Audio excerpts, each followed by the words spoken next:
Imagine standing in an arena surrounded by a roaring crowd. You're not a gladiator or a criminal.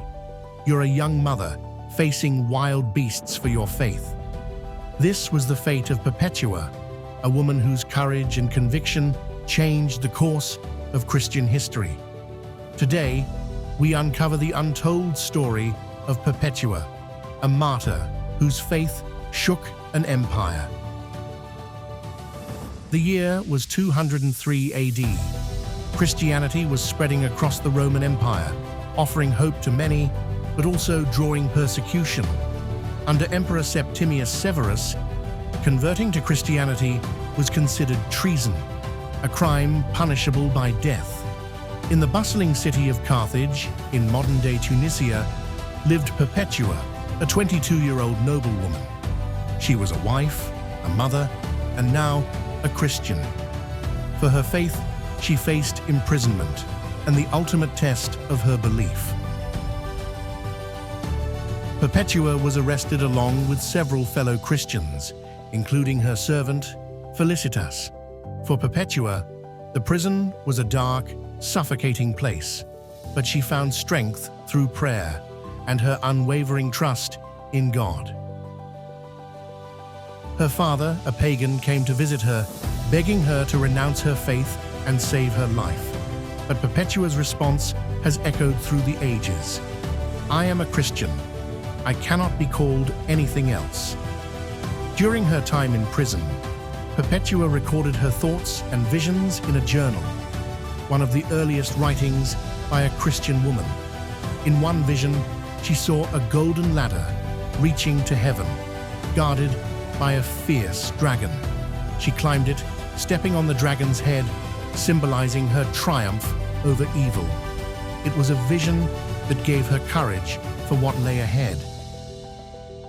Among those imprisoned with Perpetua was Felicitas, her servant, and a fellow believer. Felicitas was pregnant at the time of her arrest, and Roman law prohibited the execution of pregnant women. She prayed fervently to give birth before their execution date, and God answered her prayer. She gave birth to a baby girl who was adopted by fellow Christians. Felicitas and Perpetua supported each other through their suffering, bound by their shared faith and unshakable hope in eternal life. March 7th, 203 AD, the day of their execution. Perpetua, Felicitas, and their companions were led into the amphitheater. The crowd cheered as wild beasts were released into the arena. Yet, Perpetua and her friends entered the arena as though they were stepping into heaven, their faces shining with peace. Perpetua and Felicitas were mauled by wild animals, yet they remained steadfast. When a soldier was sent to execute Perpetua, he hesitated. In an act of remarkable courage, Perpetua guided the blade to her own throat, her final testament to the strength of her faith. Perpetua's story didn't end in the arena. Her courage and faith became a beacon of hope for Christians facing persecution.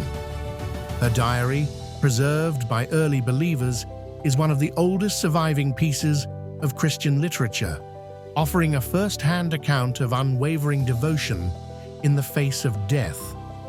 To this day, Perpetua and Felicitas are celebrated as saints in many Christian traditions, their story reminding us that faith can conquer fear and that the light of Christ shines brightest in the darkest of times. What does Perpetua's story mean for us today? Her unwavering faith challenges us to examine our own convictions. Would we stand firm in the face of persecution? Would we trust God with our lives? If this story inspired you, don't forget to like, share, and subscribe. Let us know in the comments what part of Perpetua's story moved you the most.